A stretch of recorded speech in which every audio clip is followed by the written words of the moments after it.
Would you sell your soul for what you most desire? Live the life of your dream in exchange for eternal damnation? And if you did, what would you wish for? Money? Fame? Or just happiness?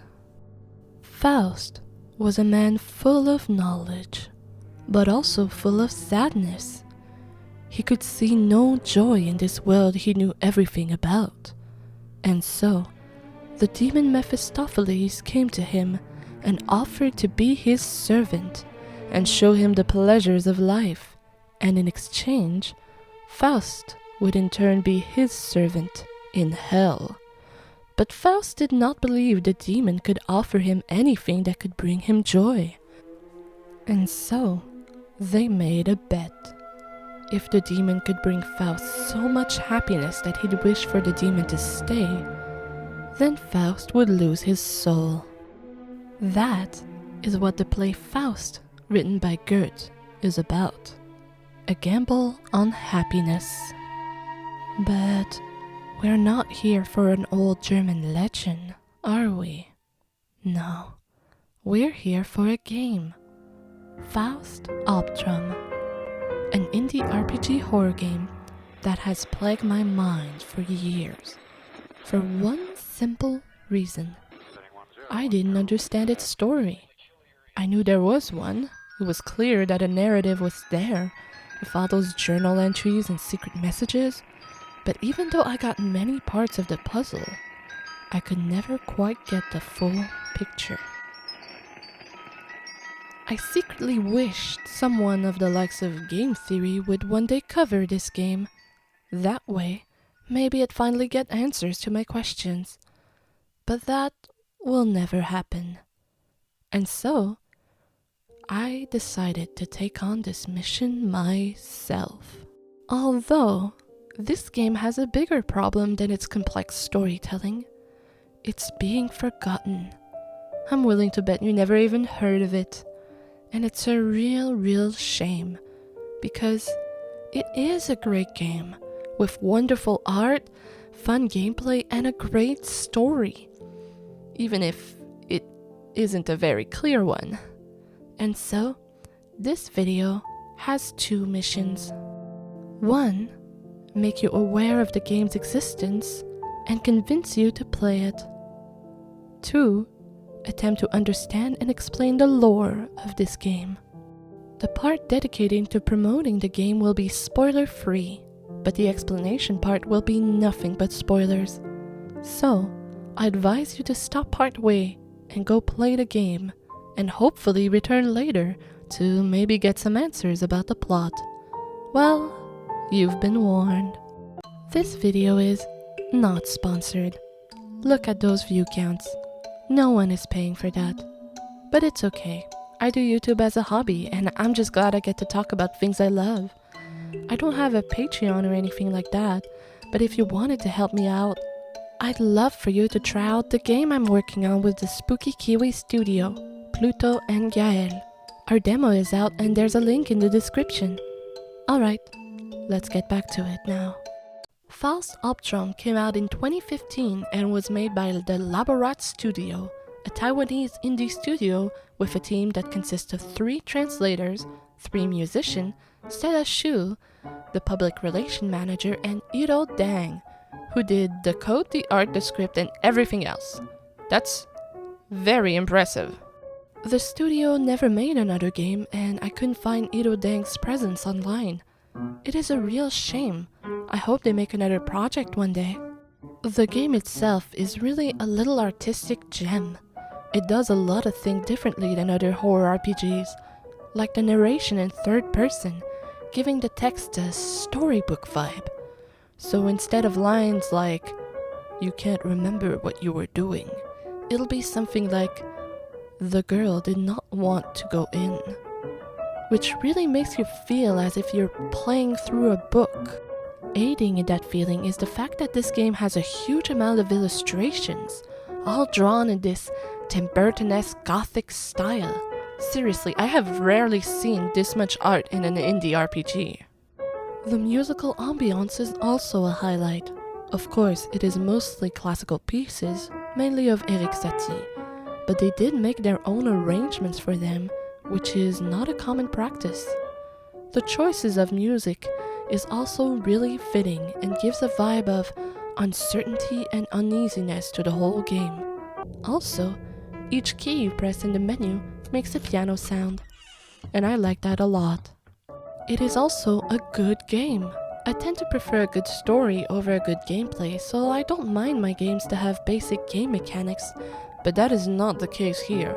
The puzzles are pretty unique, amusing, and pretty hard at times, but in a fun, challenging way. On top of that, this game is excellent at setting a spooky scene. Like this part where you hear piano in the hallway, and then you go through the door called Piano Room, and or that time there's a weird mannequin in the garden. You go read the sign and then... Yeah, I love it. It's so creepy. But what is this oh so complex story I've been going on and on about? Well, it all begins at the funeral of Henrik Faust. Or more precisely, the funeral of the father of our protagonist. Although she doesn't seem very bothered by this event. The girl is then taken to a house that, we are told, she inherited from her father, but this situation does not seem to please her aunt. As the girl enters the house, she sees a cat and follows it through a secret door under the staircase. There, she finds this person. The pale figure is unimpressed with the girl and simply asks her to leave this place and close the door on her way out. This enrages the girl. It was her house now, and even if nobody seemed pleased with it, it was hers. And so she said to the stranger, "I don't want to leave." The thin figure was intrigued by that statement, and it also seemed to instantly recognize the girl as it said, "Elizabeth, you've returned." Frightened by this monster, Elizabeth ran back towards the front door, but the door was gone. The demon appears behind her, and as she demands to be let out, the demon simply says that there was no such thing as a front door. All this was too much for Elizabeth, and she loses consciousness. When she comes to, she's in a bed, holding a doll she doesn't remember picking up. As she makes her way again to where the door should be, the figure finally deigns to present itself. Mephistopheles, the genie that denies everything. As Elizabeth asks again for a way out, Mephisto continues to assure her that there was never such a thing. And beside, this place isn't so bad. It's quiet, and Mephisto insists that if she stays long enough, she won't ever want to leave. Elizabeth refutes this, saying that she doesn't want to stay, even for a second more. To these words, the demon decides to make a bet with the girl. If she wants to leave, Mephisto will show her the way out. But if at any moment she wishes to stay here, even for a second longer, then she loses. And that is the premise of the game. Find a way out of this strange matter and never ever make the wish to stay. That second one seems pretty easy at first. It's not a really great place. It's old, everyone you meet is weird, and there's all those freaking rats. I don't know how many times I died because of those freaking rodents. And so, that is the game. A spiritual sequel to Faust, with a twist. Help Elizabeth escape and discover the past of this dark, dark manor. If this game intrigues you just a tiny bit, please, please go play it. It is at the very low cost of totally free on Steam, and it is really great, I promise. We have now concluded the first part of this video. I have presented you the game and urged you to play it. If you're still watching, beware of spoilers, because we are entering the explanation part of our journey. To uncover the secret of this game, let us begin by analyzing its title, Faust Albtraum. Faust is of course in reference to the legend, but what's an Albtraum? Well, it's a German word that means nightmare, or more precisely, Alp dream. An Alp is a folkloric little monster that sits on top of people, usually girl, while they sleep and give them horrible nightmares. Neat! This story is actually filled to the brim with folkloric myths and fairy tales. Each chapter of the game is actually somewhat based on a classical tale that is associated to one of the characters in the story. And if we compare the original fable with what happens in the game, we can discover many interesting things. So how about we do exactly that? Chapter 1. Puss in Boots. I believe not everyone is familiar with the original tale of Puss in Boots. Sadly, even though I adore its latest adaptation, it has nothing to do with the original story. Puss in Boots tells the story of 3 brothers whose father just passed away. To the eldest son, he left his mill. To the middle son, he left his mule. And to the youngest, all he had left to give was his cat. The youngest son was so distraught, he thought all he could do was skin the cat and put his fur on his marching stick to roam the land as a beggar. But the cat pleaded for its life and said to the man that if he was to give him boots, he would be so grateful that he would cover him in riches. The youngest son decided to give him an old pair of boots, and the cat was so pleased that he then hatched a scheme to make his beggar of a master into the king of this country. And they lived happily ever after. The kitty in our current story was not so lucky. Elizabeth searches through the manor to find an exit. In doing so, she finds pages of the story of Puss in Boots, but in this version, instead of winning riches for his master through trickery, the cat devours anyone in his master's path. Then, his master fell in love with the prince lurking outside the window. And suddenly, the cat from the beginning reappears and is now accompanying you in your journey and drives all the rats away. Ha ha ha. As she is inspecting a closed door, she encounters 3 little kids in pig masks. One is missing its mouth, one is missing his eyes, and one is missing his ears. They mock your outfit and forbid you from entering. Those are the only people you will meet in this chapter, but there are 3 other individuals you will also learn about if you learn all the scattered journal, letters, and notes. The first one is Margaret. We can find many of her diary entries inside her bedroom. She seems to have been a girl living in this manor a long time ago. Margaret doesn't seem to enjoy writing in her diary. She speaks of the weather, mundane things, or sometimes only repeats a sentence over and over. She also reveals that she was forced by a certain Dr. Wagner to keep this diary, and that she is no longer allowed to go outside. She longs for freedom, but more importantly, she is obsessed by a certain Henrik, saying that she sees him outside her window, that she hears him calling to her, and that she wishes for nothing more than to be with him. Now, where did we hear that name before? Ah yes, Henrik Faust is the deceased father of our little Elizabeth. Margaret is then her mother. The girl even confirms this fact. Now, if you're familiar with the legend of Faust, you would know that Margaret is the leading lady of that story. Faust meets her and demands that the demon makes her his. Mephisto does his thing, and suddenly the young girl becomes infatuated with Faust. She can't function or think of anything else. Could it be love?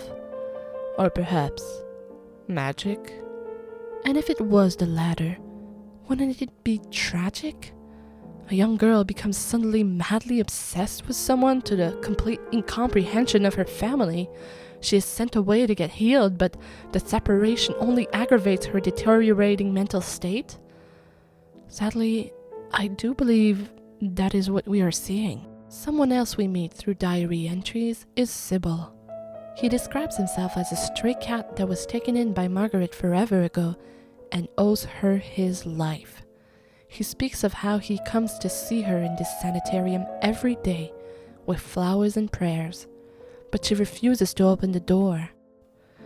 He comments on how this is an odd place and how Dr. Wagner seems pretty peculiar. They're very secretive and forbid him from entering the cellar. He also notes that most of the patients are pretty unhealthy. And finally, he speaks of him, a mysterious acquaintance of Dr. Wagner, who comes to visit often and who seems to be the only one who can make Margaret smile. We soon understand he's speaking about Henrik Faust, of course. The third individual we meet through writing is the doctor themselves, Dr. Wagner. Not many notes of them can be found, and mostly they speak of late shipments of blood, lists of organs next to names, and complaining about the constant presence of a certain visitor. From all these informations, we can conclude two facts. One, this manor used to be a sanitarium, most likely for kids since we mostly hear of young patients. And two, something fishy was going on in this place, and Dr. Wagner seems to be the one to blame. In the room labeled 3 Little Pigs, probably the room of those 3 kids we saw earlier, we find a bookmark. On it is a list of items with numbers: eyes, tooth, blood, and heart. But what are those numbers for? Well, this bookmark is a key to solve the puzzle that demands start with the most expensive. Expensive? Then those numbers are prices? I think we just found out what's going on in that sanitarium. Why the patients were so unhealthy and what happened to the facial features of those 3 boys. I have to say, it's a pretty ingenious scheme. Healthcare places see lots of death, so it wouldn't raise suspicions to never see again some patients. And also, it seems like most of the kids sent there were not exactly expected to come home, as most of them were orphaned or abandoned. But what about Margaret? Did anything happen to her? After all, it is clear that no one in her family expected her to come home.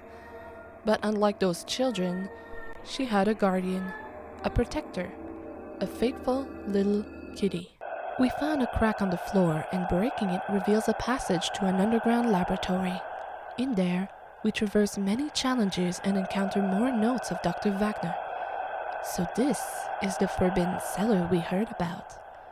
On a desk, we found a list saying things like February, Emma Wolf, 7 pints. April, Anne Huth, kidney and liver. Conrad, discard. And at the very bottom of that list, December, Margaret Sean von Schneider.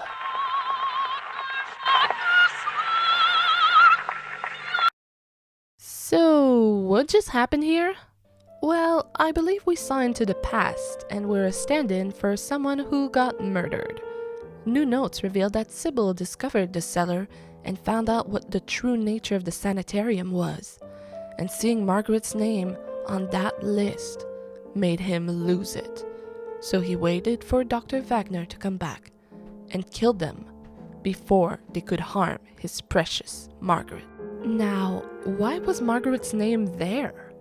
She is said to be a sponsor of the sanitarium, and she is also from a powerful family. Getting rid of her seems unwise. The truth is, we don't know. No organs was listed next to her name. Maybe no harm was to be done to her. But if I was in Sybil's place and saw the name of a loved one on an organ harvesting list, I think I wouldn't have reacted well either. And that concludes the Puss in Boots chapter. The faithful little kitty, who wanted nothing more than to bring happiness to his mistress, finally became a monster in order to protect his beloved. She had given him boots, so he'd be the equal of man, but he discarded that humanity to keep her safe. But even then, She did not return his feeling of love. To her, he will always just be her loyal little kitty. Chapter 2. The Bluebird. That tale is less well known in the West, but seems pretty popular in Asia. It's not the first time I see allusions to it in a horror game. Maybe it's more obscure because it is not a fairy tale, but a play. L'Oiseau Bleu is a Belgian play from 1908, where a brother and a sister from a poor household go on a journey to find the blue bird of happiness to cure a girl from her unhappiness. The sibling duo don't find the bluebird on their journey and return home empty-handed. But while they were gone, their pet bird turned blue, and so they gave that bird to the unhappy girl, demonstrating that happiness is to be shared, not captured. In our current story, the brother and sister were the unhappy ones, and they seek the blue bird to bring happiness to their unfortunate family. But no matter how far they went, they never did found that blue bird. In the second chapter of the game, Elizabeth gains access to the greenhouse. You can enter it through 2 doors at the opposite side of the manor. If you enter one door, it'll be raining. If you enter the other, it'll be nighttime. It's the same map, but things will change depending on the time of day. I really love that mechanic. There are swell things in that greenhouse, like some graves, a handy garden, a hanging demon who proposes you take a break in your quest for the exit. Oh, and a pot, where you can put a seed in it. Yay, gardening. As Elizabeth walks on the stone path, she will see a man, collapsed. As she approaches him, he wakes up. He doesn't seem to know where he is, what he's doing, or who you are. All in all, he's pretty out of it. You notice that he is wearing a soldier's uniform. He mumbles to himself a bit, something about looking for her and that his head hurts. He then pats Elizabeth's head, tells her that this place is not safe for children and that she should go home, and then quickly rushes away. This man is Valentine, Margaret's brother. As we dig around once more in notes and diaries, we found out that after Dr. Wagner's disappearance, Sibyl and Henrik decided to turn the sanitarium into a home, so that Margaret's fragile mental state would not be shaken by moving elsewhere. The employees were dismissed, the medicine was destroyed, and the basement was sealed off. A few children seem to have been kept around for the time being, such as the 3 little pig boys, but other than that, it was no longer a sanitarium. It was to become the permanent home of Margaret. That displeased her brother, who wanted to see his sister get healed and come back home, so he came to this place to retrieve her.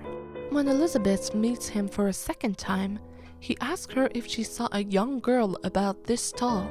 He explains that it's his sister and that she was kidnapped here. Because she is such a good girl, she would never not come home of her own volition. Without even waiting for a response, he rushes away again, continuing on his search. This man is in complete denial. He idolizes his sister to the point that he cannot believe she would willingly stay in this strange manor with this mysterious Henrik. It must be a kidnapping. And so he must bring her home, and only then can they become a happy family. This chapter has Elizabeth looking for body parts of a blue bird, a beak, a wing, a leg, and some feathers. Maybe if we cannot find the real bluebird of happiness, we can simply make one. As you find the last feather in this strange red light world, Elizabeth wakes up in her bed and hears shouting in the distance. She follows the voices. It seems to be 2 people fighting, saying things like, "Enough is enough. Come back with me. We can't change the past. No one will know as long as it's handled properly. Everything will be fine if we end it early. Wake up and see the truth. He's..."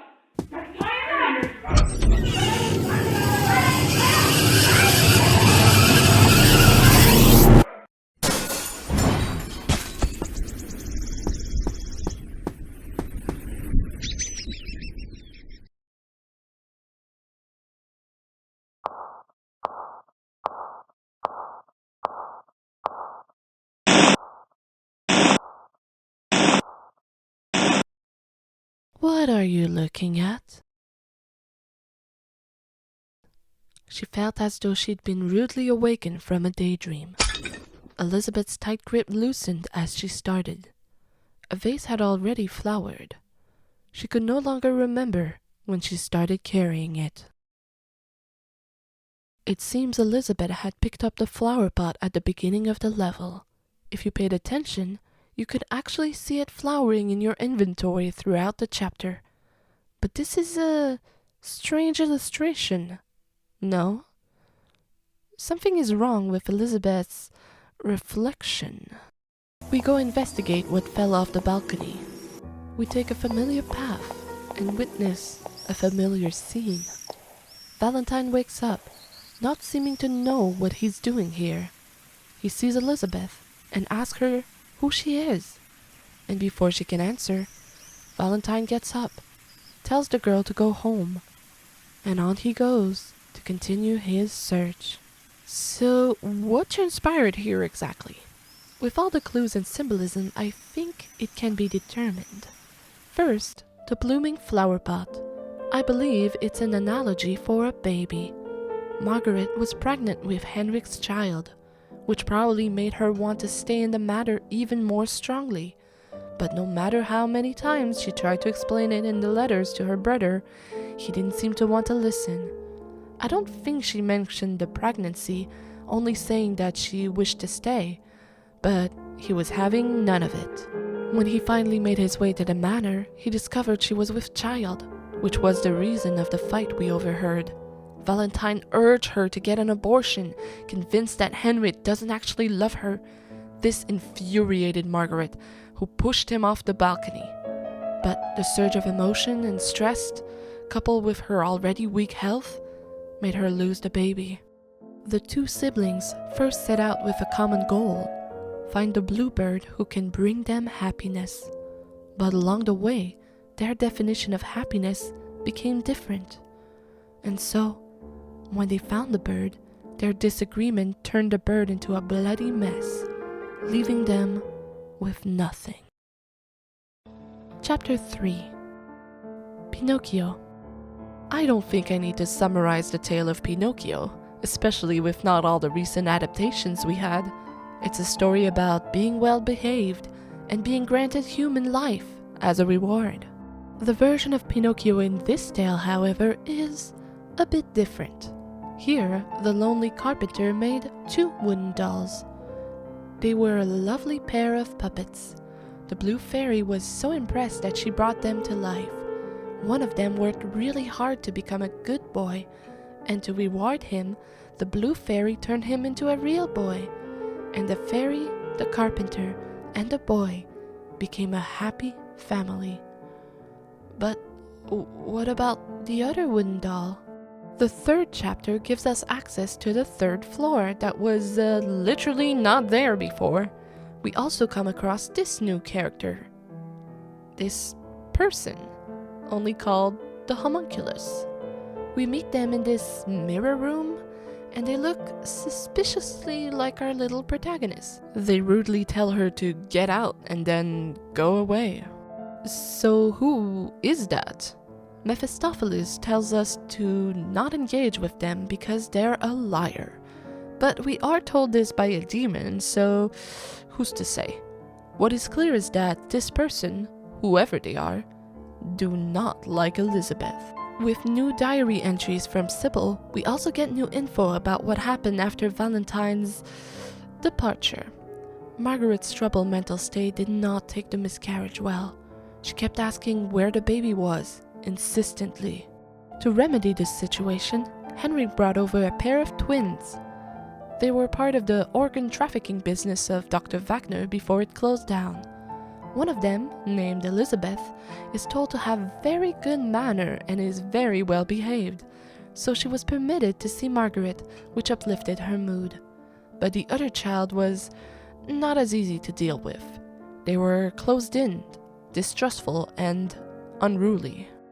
In this chapter, we can also get access to the bathroom, and by going there, we can witness an unexpected side of Mephisto. If you let the water run, then leave and return later, you will open the door to this. Of course, to speak of summer is to speak of the beach. The demon showed off its inner tube as it raised its voice, frivolously acting as if there was an audience seated in front. Elizabeth was dumbfounded by this scene, and hesitated quite a while before opening her mouth to say, "This isn't a sea. A real sea would have the smell of chlorine, and the sky wouldn't be drawn on." She originally thought that the demon would smile and play dumb, but unexpectedly, it wasn't kidding, and brought its face close with dissatisfaction. "Please, how would you know? You've never been to the sea." I really love that the demon just really wants to believe that this is the sea. Like, that's the one thing they won't joke about. It brings them a bit of humanity and makes me feel just a tiny bit bad for them. I hope you get a beach vacation soon, Mephisto. As we find another diary entry, we discover just how misbehaved Elizabeth's sibling was. They would write on the walls, steal things, and not interact with anyone. They would only stare at their dolls for hours. They were only kept at the manor because Elizabeth insisted on it. But they were much too troublesome to become Margaret's surrogate child like Elizabeth was. They're not even allowed inside Margaret's chamber.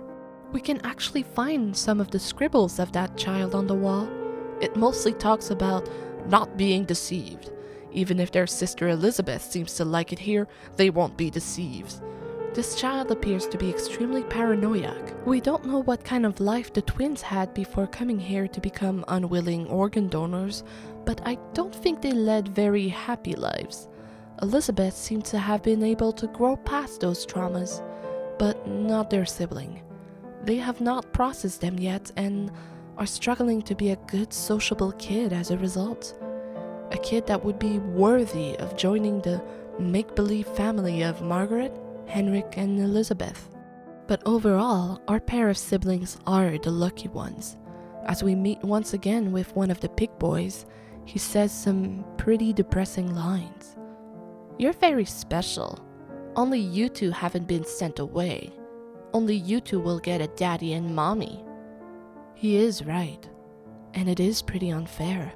The twins got to keep all their organs, and they'll be staying in the manor as the children of this messed up family. Meanwhile, the three pig boys had their facial features removed, and after that, who knows? After many puzzles, we finally find a key that opens the mirror where we first met the homunculus. Elizabeth finds herself in a strange warped hallway and retrieves her doll that was stolen by the homunculus. But when she exits the hallway... What are you doing? That's the only thing you can't take. What are you doing? What have you taken? Where are you going? You promised me. Those people promised me. Promised to never throw me away. Liar. A chase begins. If you get caught, you will get a special bad end.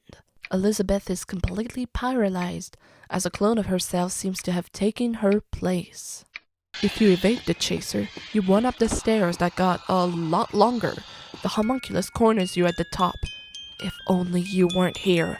It repeats those words over and over. If only you weren't here. If only you weren't here.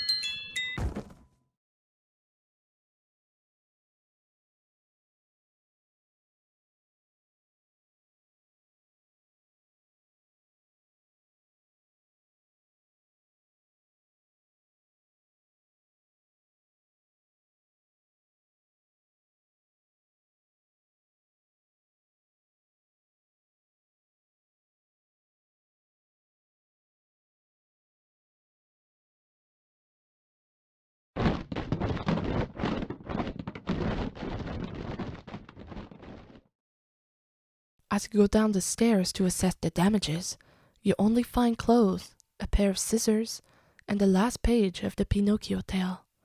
Since only one puppet could become a real boy, the remaining rude doll tried to kill their sibling, but in the end, there was only a piece of wood left.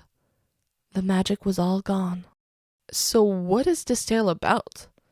For a long time, I thought it was about the jealousy that Elizabeth's sibling had towards them, and some traumas tied to that, but I was oh so wrong. As you go back up the stairs to face the mirror, you are told Elizabeth had discovered. She had discovered something. There was a layer of dust over the mirror, and the demon's face reflected out the corner. Wow, that was close. It almost stabbed you. No. She looked at the dusty mirror and thought no. Why? She calmed herself with monumental effort and in a quivering voice said, Why? Why do you call me Elizabeth? She had noticed. What? What silliness are you sprouting? You must be tired. What's the matter, Elizabeth? Don't call me that. But you are Elizabeth. I am not. Calm down, Elizabeth. I am not. Maybe you didn't notice, but the narration only started calling our little protagonist Elizabeth when the demon first called her that. But that is not her name. Mephisto is a being that makes your desires manifest. They were simply calling the girl by the name she wished she had. She was the unruly child, the one who scribbled on the walls, the one no one liked, the one that couldn't be presented to Margaret. But then, who is the homunculus supposed to be? At first, I thought it was the real Elizabeth. Maybe they had switched places as a form of revenge. But I have a better theory. A homunculus is a man-made being that is said to have all knowledge upon birth. I believe our friend is exactly that. They were made by our protagonist. They are the personification of how she sees herself. Gloomy, unfriendly, jealous, violent. If she gets to play the part of her sister Elizabeth here, then she needs a miserable lump of a human to play hers. But I also think this homunculus was born with the knowledge of the real world, so they knew our protagonist was just playing pretend, and they could not tolerate seeing her feign ignorance like this. But, as I said, simply a theory. The final chapter. We have now entered the last chapter. This one is not tied to any fairy tales. You simply travel around a manor that is now partly made out of ripped paper and encounter these dark shadows. All these shadows have a problem. One by one, you empty out your inventory to help them out, and you apologize to them. I'm sorry I didn't let you go inside and play with everyone. I'm sorry I let you stand in the rain. I'm sorry I didn't dress you up properly. I'm sorry I didn't let you reach out for help then. The shadow obviously represents herself, or rather her past self. She's apologizing to her younger self for not treating her better. I think it is truly one of the prettiest illustrations of self-love I've seen in fiction. She also puts back the life preserver on the wall and makes a promise to herself to go to a real beach when she's out of here. I am so proud of our little protagonist. She started this game so gloomy, and now she's learning to be kinder to herself and making plans for the future. Her resolve is so pleasant to see. The last shadow you see is locked in the basement and lonely. You need to give her the one thing that was so precious to you, the thing that you kept all this time and even fought for, your doll.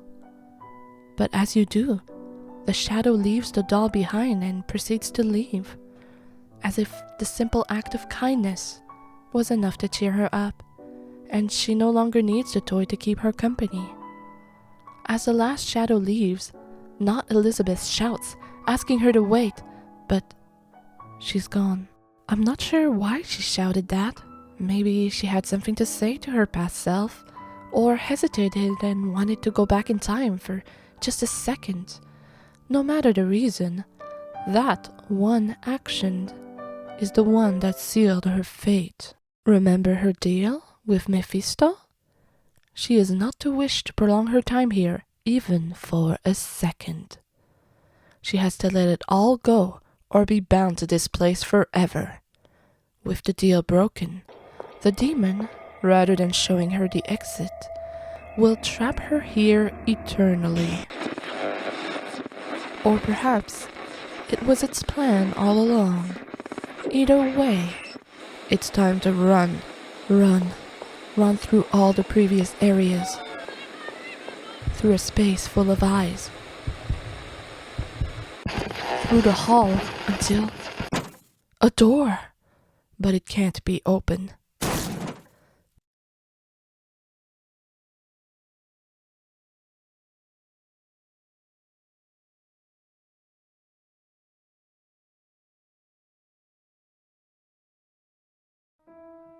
Where are you going? Why are you leaving? What's bad about this place? Bad things are only stories here. Bad things all come with a reason here. Bad things are all someone's fault here. What's wrong? Why? Don't you like it? Then we can change into an appearance you like.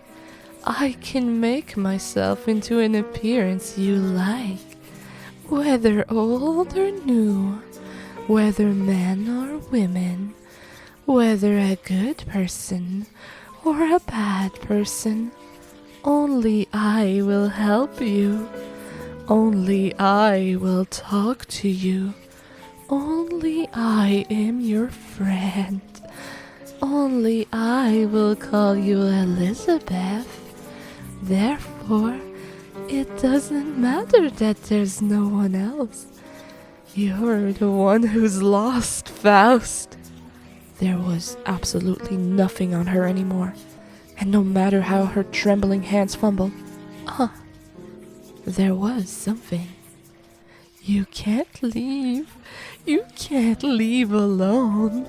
You can't. Thank you. But I can wake up now.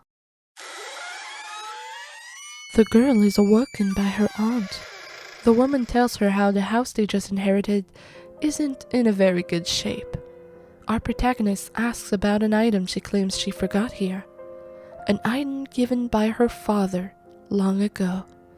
But her aunt hears none of it and claims that our sister Elizabeth is already waiting for us. She adds that we shouldn't argue so much with our sister all the time, and the two exit the house, leaving behind one forgotten doll. This second ending we've encountered tells us two things. One, everything since we've entered the house has been a dream. And two, the doll we've been carrying all this time was Mephisto, and it was likely the same doll we had as a child. This discarded doll wanted to bring the girl back to a time where it was her only friend, her only comfort. The doll wants to keep the girl in a safe place where nothing bad ever happens, because nothing ever happens. If we get caught by Mephisto, we get the ending continuation of the dream, where not Elizabeth is in a constant state of stasis, not awake, not asleep, always somewhere in between. It's peaceful, and it lasts forever. That sounds nice, and with the kind of life this girl has lived, I could see why she would want this. But it's not anything. There's nothing bad, but there's nothing good. If she was to stay like this forever, she'd never grow, or meet new people, or get to see the sea. That is the price of change, and I believe it is the core theme of this game, confronting the fear of change. A pretty basic story theme, but presented in a very unique way, with a demon doll trying to trap you in a haunted manner. But I'd like to point out that the girl is not resentful towards the doll.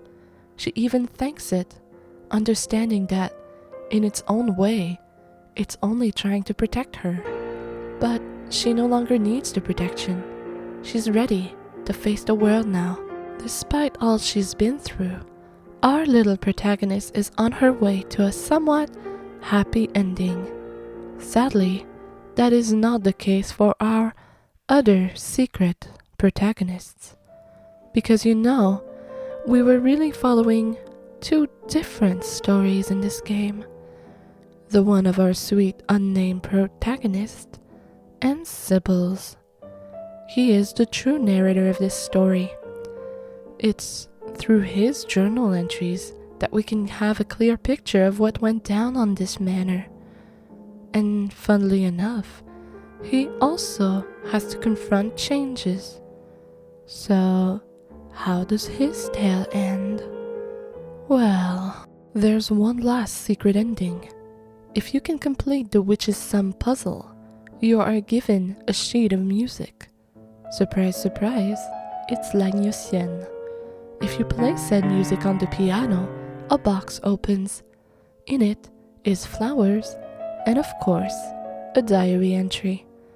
After Elizabeth fell down the stairs pushed by her sister, Sybil decided they could no longer continue this play pretend of a family.